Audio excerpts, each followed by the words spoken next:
Well, thanks for doing this, Paul Linnman. My pleasure, Carl. It's good to see you again. How do you feel about being part of the good old days? Well,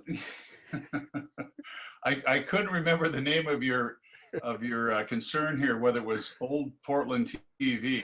I think it was, and I thought, do I qualify for old? I guess I do. I feel good about it. No, I put the emphasis on good in the good old days. Okay. Man, you look healthy. Is life treating you well? It really is. You know, like everybody our age or my age, there have been health concerns along the way, but I'm 74. I'm playing golf 4 and 5 times a week. I'm still walking the course and carrying my clubs. I'm on my bike a lot. I'm not in the swimming pool anymore because they're not open. Love to swim laps, but you know, everybody has something. I've had my share of things, but you know, you move on, and I'm thankful for the state of health that my wife and I have. Yeah, in this day and age, we should all be thankful. It's been a wacky year, hasn't it? Oh man, been crazy, absolutely crazy. Well, what I decided to do in this pandemic was call up all my old friends and colleagues on Zoom and interview them and post them on the web, and I've been having a blast. That's cool. Yeah. Good for you. Very good creative thinking. I like the idea. Thank you. I'm telling all my guests that I do no research. I just go off the memory, and if I screw it up, that's okay because it's the good old days. Well, you know, Larry King used to never read the books of the authors he had on as guests. And if you do a television talk show where your segments are, say, 5 to 8 minutes, I sometimes think if you don't read the book or at least get into it pretty healthily, you deprive your audience of the best parts.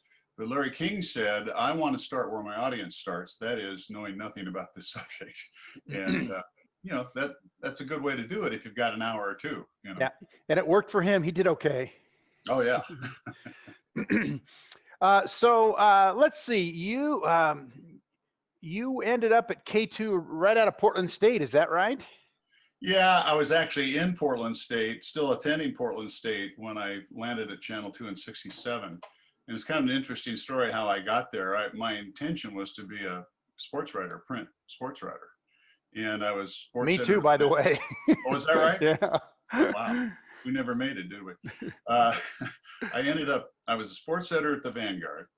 I was working at the Oregonian. I worked in a couple of departments at the Oregonian, none of them editorial. And then my mother, of all people, one day said, well, you ought to look into television. And so I just knocked on doors, which was not unusual at that time. And I got, Channel 8 wouldn't let me see their news director. I saw the personnel director there, who was an older woman in a print dress who just thought I was crazy.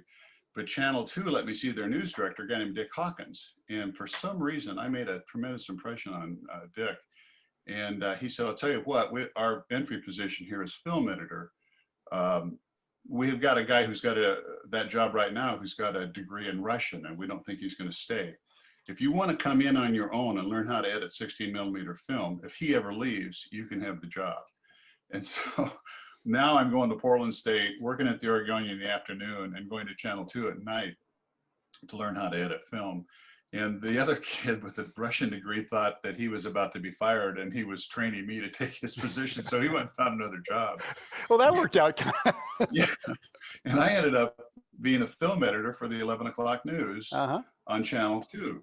The anchor guy was a guy named Bill Bartholomew. And Carl, the important thing about that stage of my life is I realized as a 20-year-old young person how much power I really, really had. And it was during the Vietnam era and demonstrations were going on and whatnot, based on how I edited the film. And I always tried to be true to the reporter's script, of course, but I could make a demonstration look absolutely hellacious if a flag was burned, or I could make it look like a sparsely attended affair. Yeah. And I suddenly realized, wow, you know, I'm barely into this industry. I'm 20 years old. I need to be very, very careful here to get this right and to show people what the reporter really wanted to show. That's a good start. That's a good lesson. When you start with that, some people, it takes a while to learn that. Yeah, absolutely. And it kind of frightened me. And back in those days, here's the other thing that frightened me. You'll love this. 16mm film, if we ran an interview piece, the B-roll for that had to be on another projector. Yep. And that had to be on a commercial projector. And I had to get on the station log to find out where to place the B-roll footage for the news interview on the commercial reel, take the commercial reel off the projector, edit in the B-roll and put it back. If I put it in the wrong place, Governor Call might be talking and a Les Schwab commercial would pop up over him. And I was terrified nightly of where I put those B-roll films. Anyway. Oh, and the kids these days, they have it so easy with the digital stuff. I guess they do. I don't.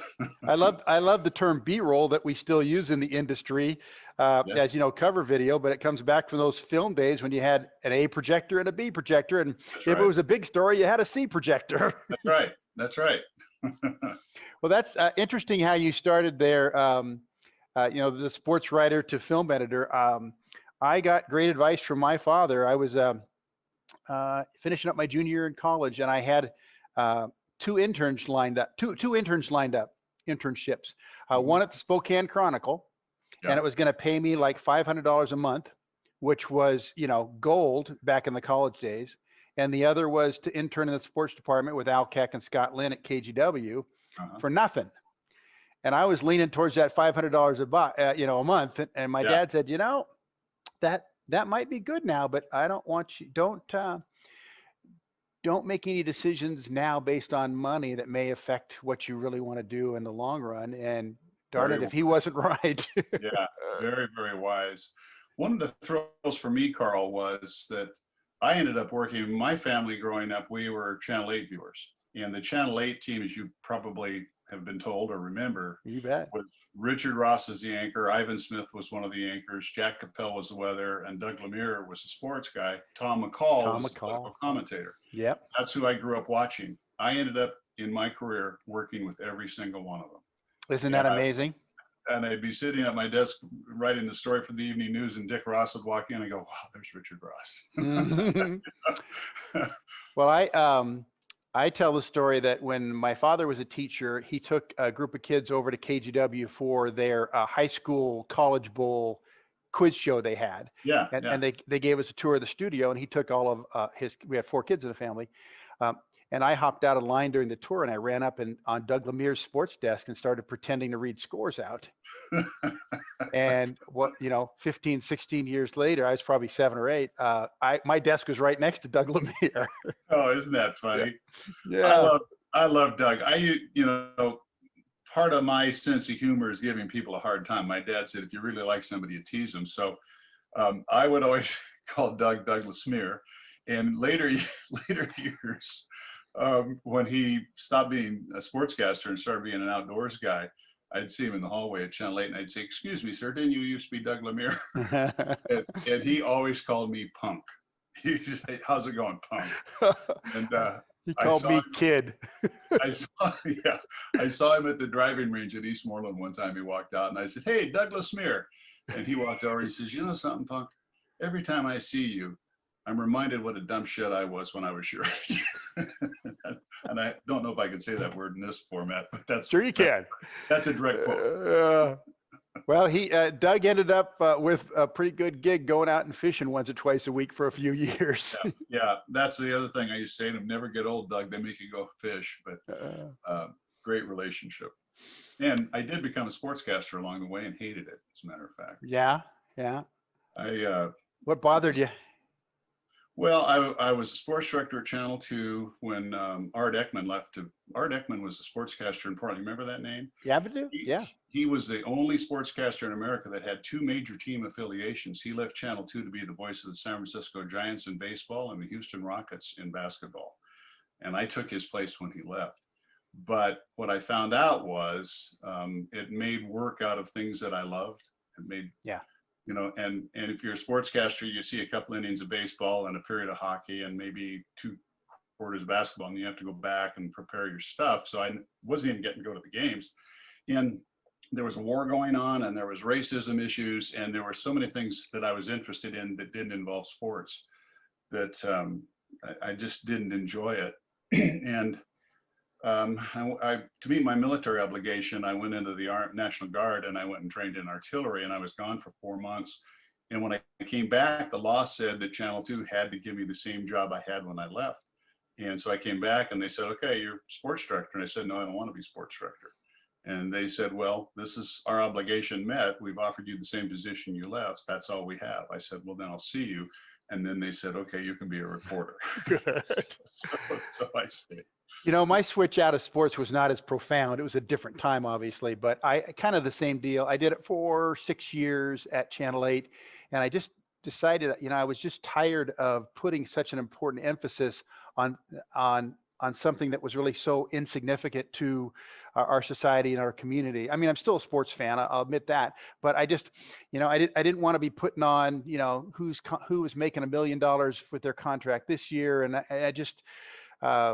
And I think at that time also, I've had this conversation with Steve Arena. It was getting so low on the totem pole in our newscast that you didn't get the resources and nobody cared about the work that I did. And I wanted to do other work that meant something. And so I was lucky enough that I had a news director who could be critiqued for many reasons, positive and negative, but I was lucky that he trusted me and moved me into the news department to start doing stories. Yeah. Absolutely. Yeah. I had an opportunity when I was at the Oregonian to become a sports writer, which was really my goal. I mean, I was like a lot of people that end up in broadcasting, a serious introvert, a very shy person. And when I was at the Oregonian working in these other departments, George Passero, who was sports editor of the Journal, would call me every few months and say, hey, come on down here and write high school sports. And I'd say, well, Mr. Passero, I'm making $2.95 an hour here in the mailroom, and you only pay $1.60 an hour, and I can't afford. I'm putting myself through school. I can't afford to do that. And he would cuss me out on the phone and tell me I wasn't serious about journalism and hang up. And then he'd call me again in a couple of months. But when you go to work for the Oregonian back then, you were required to do an interview with the personnel director even after you had the job, and talk about future goals and whatnot. And early on, the guy's name was Frank Lesage. He said, what's your lifetime goal? I said, I'm gonna be a sports writer. I said, how's your memory? He said, how's your memory? I said, it's terrible. He said, you can't be a sports writer. You have to remember. I mean, I didn't remember who played in the World Series last year. Yeah. And he said, just forget that. And years later go by, decades go by, I'm giving a speech to the Old Lang Syne Society at the Mac Club. And I related the story of the personnel director who talked me out of being a sports writer. He was in the audience. Sage was? He yelled out, you had a horrible memory. But I remembered that story, didn't I? Yeah, exactly. Hey, that's a good feather in your cap that you got cussed out by George Passero. Not many people have that one. Oh, a couple of times. I mean, I don't know how things would have changed if I would have gone downstairs and gone to work for the Journal. But when I was sports editor of the Vanguard at Portland State, I had a column called The Second Stringer, which I really thought was a great column name for a sports writer. Sure. And he would lift my column occasionally. And he had to fill his column, of course, every single day. And so he's always looking for stuff. But I was always so honored, if not all of it, major chunks of my column. And he would put them in the paper. And so he knew about me, and he knew I could write a little bit, and tried to make a way for me. And I just had to say no. And he was kind of a profane, outspoken fella. So he let me know how he felt about that. I got cussed out by Dwight James once. You're kidding. No. I know Dwight. I'm not surprised. No, I love the story, and I've told it to him. I was an intern at Channel 8 at a Beavers game, and he was the Portland Beavers beat writer, and the Beavers were, the AAA baseball team. Yeah. And, I was overdoing it. I was keeping score for the game. Nobody cared. We're going to only show 2 highlights or whatever. But something happened, and I didn't know if it was an error or a hit. So I went down into the scorers area down there at the bottom of Civic Stadium, and I went to who I thought was the official scorer for the game and looked over his shoulder at his scorebook. And it wasn't the official scorer. It was Dwight. And he turned around and said, who the blank are you? And what the blank are you doing? Yeah. And I went, sorry, I thought you were the official scorekeeper. Yeah. And you're the TV guy looking at the notes. Yeah. He knew that I was the TV intern or whatever. But yeah. So I've had a good laugh with Dwight about that. I deserved it. So. That's good. This rivalry between TV people and print people back in the day. Oh, yeah. There used to be an Oregon Sports Writers and Sportscasters Association in Portland. Does it still exist? I don't even know. I doubt it. We had monthly luncheons, and there was a clear division between the print guys and the broadcast guys. but there was one print guy who not only was overly kind to me and made sure he came up and visited with me, but he knew all of my stats from playing high school baseball at Wilson High School. He said, Paul Linnman, and he rattled off these stats. I said, talk about a sports writer's memory. Yeah. He said, how do you, he said, well, I covered Wilson. I covered you guys. You're a good baseball team. And Bill Muffler was his name. Yeah. He passed away just this year. One of the finest gentlemen I've ever known. I knew Bill. Bill actually knew my dad, and because my dad was a coach over in Vancouver, and Bill printed a few of my freelance articles when I was in high school. Hey, Mr. Moeffler, I'm Bill Click's son. I want to be a writer, and he did that. He was really nice. He was a nice guy. Yeah, great guy, great guy. So, how did you make the switch to city politics, Paul? Well, I was at Channel 2 for 6 years initially, starting in 1967, and Neil Goldschmidt got elected mayor. Mildred Schwab was appointed to his empty city council position. Boy, now talk about the good old days. Yeah, and Frank Ivensey was on the city council in those days, and he had an assistant named Pat, and Pat was a fan of mine for some reason, and she told Mildred, you have to have Paul Linnman come to work for you to do your meeting, and so forth. And so Mildred called me and we had a conversation about it. And my goal was, I wasn't that thrilled with television at the time. And I wanted to see I've always been interested in politics. I wanted to see what local government was all about. So I worked for Mildred for 5 years. I became her executive assistant. I wrote her speeches. I walked her dog. And it was an interesting time for me because I got to see how things work on the inside. And back then things worked a little differently. There were a lot of behind the scenes stuff going on. Yeah. I know, Neil Goldschmidt ran into a lot of trouble later on in his political career. Mildred Schwab was very well respected, and you could always tell she had the best interest of our city in her sights. Yeah. She was a little bit crazy in certain ways. Yeah. Went off in anger a lot. But the really cool thing about working for her, Carl, was that people didn't know or remember she set out to be a concert pianist and left that field because she found it to be a very lonely life. She was one of the most solitary people I've ever known. I mean, other than her brother, Herb Schwab, who was on the Court of Appeals, no real family, lived alone, but she became a entertainment industry lawyer, and she had clients like you would not believe. She'd call me in my office one day and she'd say, Paul, come on in here. I want you to meet Ferrandi and Teicher. Or Paul, come in here and I want you to meet, who was the actor that played Mark Twain for so many years? Hal Holbrook. Yeah, Hal Holbrook's here. Come in and say, and one of the strangest nights of my entire life, Van Cliburn, the concert pianist, was a great friend of Mildred's, and she represented him.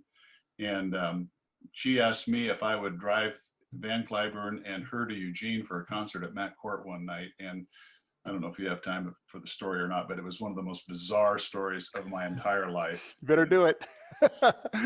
We've all heard the whale story, Paul. Tell us this one. Well, so he's got a concert at 7 o'clock. At Matt Court. So Eugene, if you drive fast, is an hour and 45, right? Yeah, if you're lucky. Back in the day. And we went to pick him up at his hotel at the Benson at 5:30 for a 7 o'clock concert in Eugene. He had a grand piano in his suite. I don't know if the piano always lived there or if it was just there for Van Cliburn, but we walked into his suite and he was practicing. So we sat down and he played. And here I am alone with Mildred and Van Cliburn who's playing the piano. Fantastic. He plays for 15 or 20 minutes. I'm going, we got to get out of here. And we finally get on the road. It's pouring down rain. I'm driving Mildred's old Chrysler station wagon. It's hard to see the freeway. It's just a mess. And Van Cliburn is like the nicest person in the world. And he says, I feel terrible. You are not getting your dinner, you two. We have to stop and get some food. And I said, Mr. Cliburn, we can't. You're going to be late for this concert. And his deal was he wanted no backstage time. He came out of the hotel in white tie and tails, and he wanted to walk from the car onto the stage and play. And he was trying to time that in such a way, but he really didn't know the distance or the time. Long story short, he finally insisted that we stop at a gas station. He walked in there in his tails. He brought out a sack full of Cheetos, other junk food. And he Poor said, "Here, dog. you guys, sorry, but this is your dinner," and we drove on. I go screaming into the Mac court. He walks out. I'm telling you, I think we were an hour late. And he walks in, plays the concert, which was wonderful. Comes back out. Now the Eugene Symphony Society is having an after-event dinner for Van Cliburn at the Eugene Hotel. So we go over there. He hasn't eaten a thing in all the time we've been there. He eats a full-on steak dinner at this dinner at the hotel, and then asks for a second one, and he eats a second one. The guy is skinny as a rail. So we drive back to Portland, and it's like 2 a.m. now, and we're coming up I-5, and I lived over near Multnomah at the time with my new wife and our first home, and I think we had 1 or 2 kids at the time. And Van Cliburn, I said to Mildred, we're near my exit here. Can I get out and you can drive Van Cliburn the rest of the way back to the hotel? Sure, we'll let you out. Van Cliburn says, "Paul, does your wife cook?" I said, "Oh yeah, she does." He says, "Does she make soup?" I said, "Oh, she makes wonderful soup." He said, "Wonderful, we're stopping at Paul's house for soup." And I said, "No, we are not." And he said, "We're not?" I said, "I am not waking my wife up at 2:30 in the morning and telling her Van Cliburn and Mildred Schwab are in the living room and want soup." He died laughing. He got those he's like, Mildred comes dragging into City Hall the next morning. I'm there at 8 o'clock, and here she is, same clothes and everything. I said, "Mildred, didn't you get home last night?" She said, "Oh no, Van and I went and ate pancakes at Quality Pie Shop on 23rd. I just got back." It was an insane night. Oh, see, there are people who've been in the business and around like you have 3 or 4 of those wonderful, incredible stories that I'm glad that we're learning now. Yeah, the guys I play golf with are sick of them, believe me. Oh, sure. So what enticed you back to, you went back and you went to Channel 8 was it Good Evening when you went back, or had it changed to PM Magazine? No, it was the evening show. Dick Klinger had gone to Seattle to work up there, and Robin Chapman was still hosting. So it was the evening show. And I think we did that for about a year, maybe 2 years before it became PM Magazine. But what enticed me back was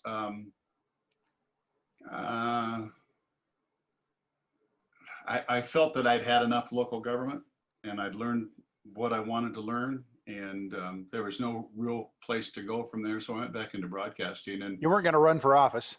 No, although that opportunity became available later, which I didn't follow up on. But I decided that broadcasting might be a little more satisfying than politics. So that's what I did. So that Good Evening or Evening, it started as Evening, I guess you're right, and then became PM Magazine. Was a unique time in broadcast history when, after the news, after the nightly news for the networks, we would have a local show with local hosts. Often, most of the time, especially on evening, local stories, long format stories. So that was a nice place to be a host and a storyteller in that atmosphere. It really was. And it was all features, of course, and, mostly positive stuff. But I don't know if you remember, did you ever work with Regan Ramsey, our producer? He was our news director at Channel 8. And, and I had one of these best podcasts I had about 3 weeks ago was with Regan, basically telling him, you scared the hell out of me. I didn't understand you. And then after this conversation, it was like, oh, I get it now. Yeah. He was a genius, and I just didn't know it when I was 23 years old. But he sure didn't look it, did he? With the big mustache and the long hair and his language. And I explained Regan, and I love Regan Ramsey. We were heavy drinkers at the time, and we just bombed the world everywhere we went. But I explained to Regan, the golf club he's a member at, if you look at the wall in the locker room, his listed occupation is astronaut. But Regan he was a person of means, shall we say, and he would go into the bosses at Channel 8 when we were on PM Magazine and say, "Hey, I want to take the program to the Snow Festival in Sapporo, Japan." And Channel 8 would say, "We're not paying for that." And he'd say, "Well, we're going." And we'd go, and Regan would pick it up. So we did the Snow Festival in Japan. We trekked in Nepal. I mean, I can't begin to tell you, Carl, Every ski resort in America, we just had a ball, and we were the only PM magazine show that was truly national and international in scope, because Regan paved the way for us to go to all these wonderful places. And he and I would just have unbelievable nights, and we were both golfers, so there was a lot of golf involved. And some of my happiest years were the traveling years with PM Magazine and Regan Ramsey, because of the wonderful places we got to go. Well, I anybody watching, or you go back and watch the one podcast I did with Regan, because it was really enlightening for me. So I hope people enjoy that. I will. You started with Robin Chapman, who I had a huge crush on when I was in high school. And then Cheryl Hansen came from the news department, weather, and she hosted that with you for a while. Right. And then after that period, I went back to Channel 2. Right. And you went back to Channel 2 for that afternoon talk show. Am I right? 2 at 4? Yes. Yeah. And I named it, and I thought it was a brilliant name, because it not only said the name of the show, it said what time it was on and on what channel. Yeah. But there was a time in that, which was I guess 90s and a little bit into 2000s, where all the local stations were trying things at 4 o'clock. Yeah. 6 tried a newscast and it didn't work. Everybody was thinking we need local viewership to lead into our 5 o'clock news. They tried it. It didn't work. Channel 8 came around about a year later, and they were going to do it. And I remember the big meeting about, we're going to have a 4 o'clock news, and we're going to get this audience, and we're going to carry them across all these time slots. And I just looked around, and they hired a whole bunch of people. I said, It did not work at KOIN. And, sure enough, about 8-9 months later, they were laying people off. Yep. That was it wasn't a news program. It was kind of like an AM Northwest in the afternoon, right? Exactly. Our very first guest was Peter Lawford. And in person? Yeah. And we wanted to get a name for our very first interview. We wanted to get a very big name. And Peter Lawford, some agent scored us Peter Lawford, and we were quite thrilled about that. And we were warned that Mr. Lawford had an alcohol problem. And, you think? Yeah, and not to make sure that he wasn't imbibing before he came on the program. He arrived at Channel 2 over on Sandy Boulevard, and our general manager at the time invited him into his office, and they had a few drinks. Does that tape exist now? I hope not. Oh, it was just awful. But how the show stopped its run was kind of interesting, because when I went from 8 to 2, they promised us 5 years on this afternoon show, and they canceled us after 3 years. And they called us, come into the program director's office right after the show. You know what that means. Yep, been there. Yeah, so we all went in, and they said, you're done. And we said, why? Well, the truth was Channel 2 had been purchasing just about every syndicated talk show they could and putting them on in the middle of the night or whatever, to protect our morning show and our afternoon show, so that other stations in the market wouldn't buy these and put them on against us. Well, they bought a show that nobody had ever heard of, least of all me. And I said, what are we being replaced by? And they said, it's called Oprah. I said, what's Oprah? And boy, did I ever find out. Yeah, no kidding. That was the end. But then they said, but Paul, we want you to stay and anchor the news. And boy, I really didn't want to do that. Not in the worst way, because the news was so negative and mostly bad news. And I said, no. And this is really great, Carl. I have 4 grown sons, and I was about to send the first off to college, and we would have sons in college for the next 13 years. Yeah. And Channel 2 must have thought I was the greatest negotiator in the world, because another one of my life's goals was to be a newspaper columnist. I'd written a column for the Oregon Magazine and other publications, but I wanted to be a Doug Baker, who had the city column in the Journal for many years. And I was actually negotiating with the Oregonian at that moment to go down there and be that columnist. So my dream job was on the horizon, and Channel 2 is trying to talk me into staying. To do your not dream job. Yeah. And they must have thought I was the toughest negotiator in the world, because I just said no to every offer they laid out. And finally, they laid out an offer I couldn't duplicate in LA or New York. And as a person of faith, I said to my wife at some point during this process, I said, they say that the Lord's timing is perfect. I'm not getting an answer about what I should do here. And she said, you'll get your answer. Well, Vicky's also the money person in our household. So when the final offer came from Channel 2, I called Vicky and I gave her the numbers, and she said, well, I guess the Lord has given you an answer. So the Lord works in mysterious commas. Yeah. Well, good for you. Yeah. Well, then quite possibly that was the time when your co-host there, Margie, she did go to the Oregonian and she did start writing a column. In fact, when I missed the opportunity, Margie asked me, would you mind if I talked to them? I said, please, go right ahead. Yeah. The rest is history. That was a 20-year great history for her there at the Oregonian.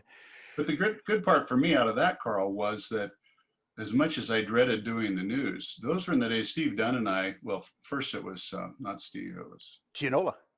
No, it was, this is going to drive me crazy. It was a woman. Oh, forgive me. Melissa Mills. Melissa Mills. Okay, good. Yeah. And then later, Steve and I teamed. Mm-hmm. And I mean, we were getting 20s and 26s ratings. And I mean, we were killing it at 6:30. And to me, there was nothing thrilling about reading the news, except the station asked me to do a series for a campaign called Spirit of the Northwest. They asked me to do 20 stories on ordinary people doing extraordinary things. Great. And I did those 20 things. They hung a campaign off it that made Channel 2 the Spirit of the Northwest station. Very successful station identification campaign. And at the end of the 20 stories, they said, what do you want to do now? I said, I want to keep doing these. And they said, what do you need to do that and continue to anchor the news? I said, I need a photographer permanently assigned to me, and we'll work outside of the assignment desk. They said, you've got it. Nice. Guy named Mike Slowick, wonderful guy, tremendous shooter, became my personal photographer, and we traveled as a team. Carl, there's not a television station in America or a reporter in America who's done 1,215 stories, but that's how many stories we did in the Spirit of the Northwest series over the years. And so I would read about some inspirational person in the paper or somebody that had done something really amazing and be with them the next day. And it was just heaven for a journalist to always be dealing in the positive and the uplifting, and to be learning how these people were motivated and why they did what they did and put their stories on the air. I mean, that was my favorite time in broadcasting ever. What a gift that was. Yeah. And what a gift you and your photographer were to be able to share that with Oregon and the Portland market. That's there are things about our business that were difficult and we didn't like, but when you got to those opportunities where you could do what you did with that series, right. That's what makes you look back at a career and go, yeah, I did what I wanted to do. Spot on. Spot on. And so years later, we haven't really talked about it, but years later, I wrote this book called The Exploding Whale. Yeah, I was thinking this was going to be a whale-less conversation, but I realized it can't. Well, it just can't. Well, we don't need to go any further than that, but the subtitle is Other Remarkable Stories from the Evening News. And so what I did was alternate chapters on the people in that Spirit of the Northwest series that impressed me the most. Mm-hmm. And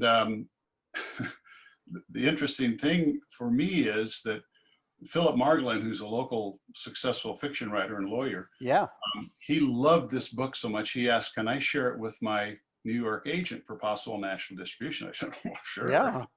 So he did, and she took the book to all the major publishing houses in New York. They all had the same response. We like the chapters about the whale, but what are all these other people? Well, that's what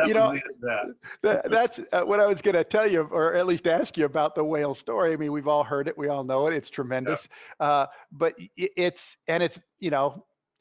put you on the map and it kept you on the map. It's probably a little bit of a burden as well, wasn't it? Yeah, it's kind of a love-hate thing, because what people don't realize is the reason it stayed alive for 50 years, and this was its 50th year in 2020, is because it became new again to those seeing it for the first time. Sure. And I'd run into Portlanders, hey, we were in Italy and they were running this whale story, did you? Or in Japan or wherever. And I had a young golf pro at Portland Golf Club come up to me just, I think it was last year, and she said, "Hey, you're the exploding whale guy." And I said, "Yeah." And she said, "I can't even believe it." Well, she had just seen it, had never seen it before.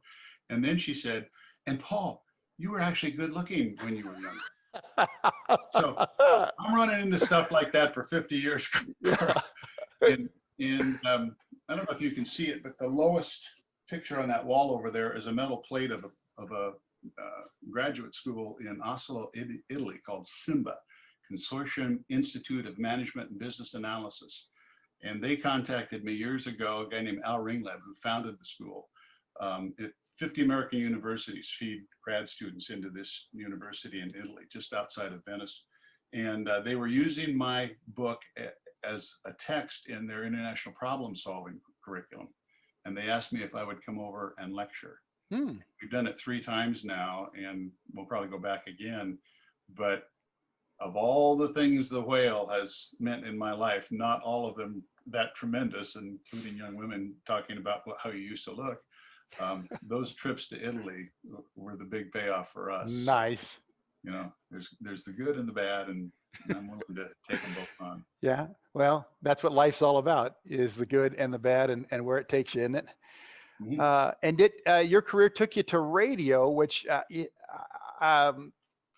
you did mornings at KEX at least a dozen years, right?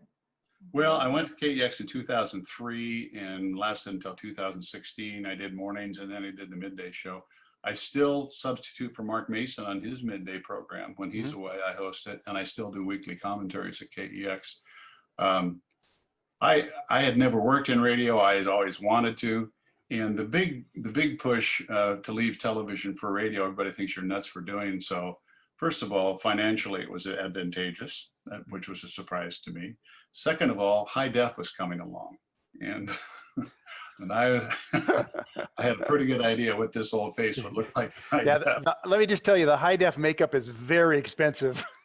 Yeah, and I guess you just spray it on. I mean, I can do eyeliner faster than anybody. I'm not sure anybody does that anymore in high def, but I decided it was time to get my face off TV. And I had this wonderful woman, Greek woman who I'd done the Greek festival for, and a family friend,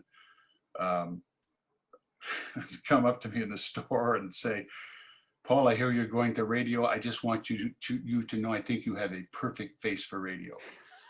And I said, yeah, a lot of people have been making that joke to me. She says, no, I'm not joking. I mean it. You have a perfect face for radio. So I made the right move. I think she meant voice, but she got confused. No, she meant face. So I'm guessing now, but that stint on radio, I would hope that you had a lot more control over what you were going to do in your show, and it was your baby, right? Yeah, pretty much. Things have changed. I had a producer when I went down there, and then I soon didn't have a producer. And the format, it's an interview format, and mainly you're interviewing correspondents who are covering major stories. And so you work directly with ABC and their reporters and so forth. So within that context, you got to pick the subjects every day and the reporters that were covering the stories you thought your audience was most interested in. But it wasn't like I chose every guest or could do exactly what I wanted within the program. And news talk is a little, as you know, is a lot different than opinion radio and talk radio as it's done in other places. I mean, you stay with the facts, you stay with the story, and it's kind of funny. Being a news person all those years, I would try to keep things fair and give both sides equal, time and play and so forth. And that's not what radio wanted. Radio wanted opinions. And so when I left KEX in 2016 and they asked me to continue to do commentaries, they created this open for my commentary. I don't know if it's still being used because I don't hear it anymore, but the announced voice says, "Turns out he actually did have an opinion or two." He's not done.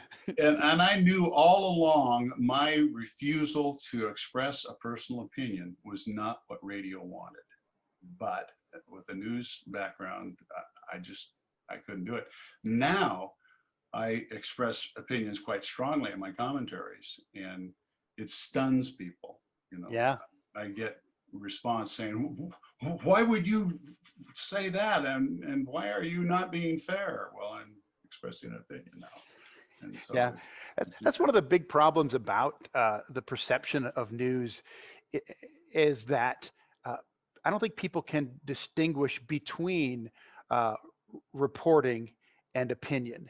yeah. And if you watch the cable news stations, there's some news there, but then they just sweep right into panelists and opinion, and it all Mhm. gets mixed up that people don't understand that. And I've had this conversation with people, because I'm saddened by how news is perceived these days. Is I've had the conversation. Listen, I can watch that news program with you, and I say that's a report, that's news. There are the sources. Okay, they're shifting to analysis, and this is opinion. And because even now, on CNN, MSNBC, and Fox, it's basically what opinion radio was 10 years ago. Yeah. Is you're not going to get people watching if you don't have people arguing, Yeah. or you're not telling people what they want to hear. Right. And you layer social media onto that, Carl, where Yeah. anybody can say anything they darn well please. And I do not participate in any social media platforms whatsoever, and never have, which is another thing that doesn't help you much when you're trying to have a radio career, because you're expected to be communicating with the audience on all these platforms. And Mm-hmm. I would not. Yeah. There is a reason that every man hasn't been given a voice. Now every man has been given a voice, and I do believe it's caused more problems in our society. You talk this way, you sound like an old, that as opposed to the digital age and so forth. Not me. I love the internet. I love the fact that I can carry in my pocket more information than all the libraries of the world contain.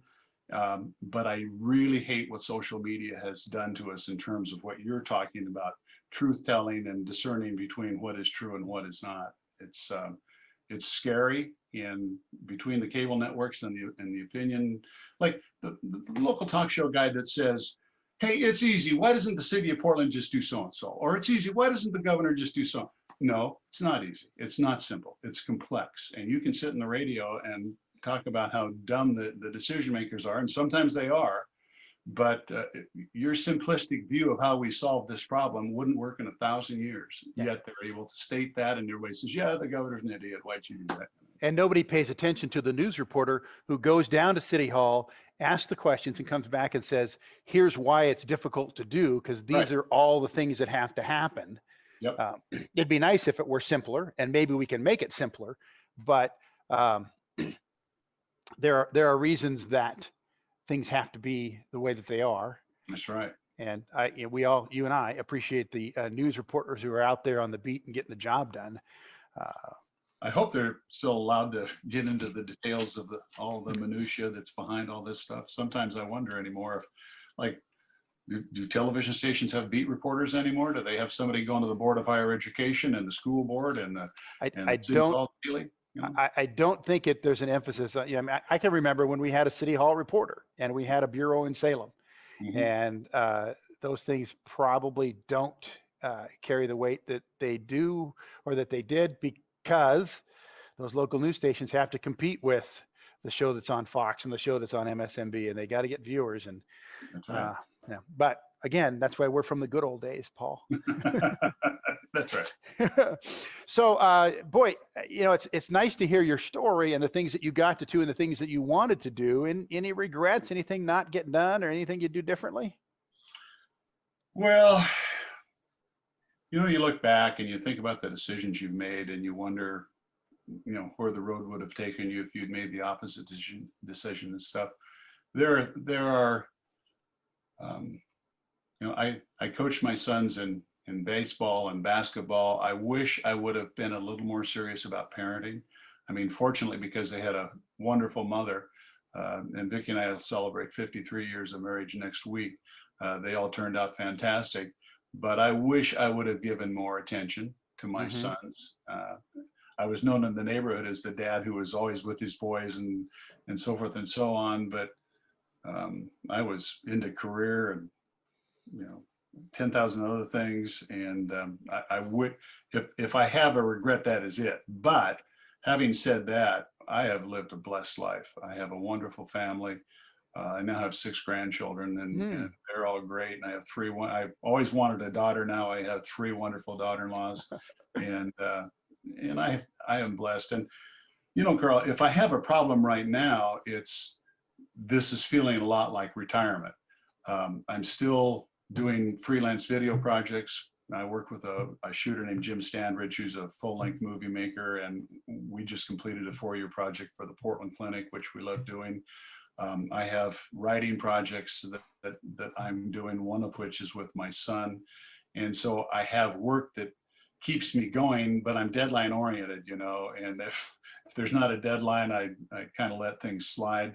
And I'm still doing commentaries on KEX, but there are days of the week, especially during the COVID, when I think, I've got no work that I really need to do today. And as a person who has never sought retirement as a goal, Al Roker once said, if you love what you're doing, why would you want to stop? And that's my attitude. This is not an easy time for me. This is a challenging time for me. Well, I'm sorry that it's that way. And my advice is to get out and solve that problem on the golf course. Well, I'm on my way. Good for you. Good for you. Well, Paul, it's been a pleasure to have you here and just to chat. I mean, I call it a podcast and people get to watch it, but for me, it's just a blast to talk to old friends and hear old stories and to be able to tell people like you that I think, the mark you left in our city and our market is a treasured one. And I'm glad that in small pieces, I was able to cross paths with you. Well, right back on you, Carl. You've always been known as a good guy, a competent guy, a true professional, but one of the nicest people I've encountered in broadcasting. And there's a lot of good people in our field, and you're at the top of the pack. And now that I know about you and your podcast, I'm going to go back and catch up with all these other folks that you've been talking to and see what they have to say. But thanks for including me in the group. Any reluctance I had about participating in something called Old Time Portland Television has flown away. I'm thrilled to have been a part of it, and thank you very much. Well, remember, it's the good old days. Thank you, Paul, very much. Appreciate it. We'll see you down the road.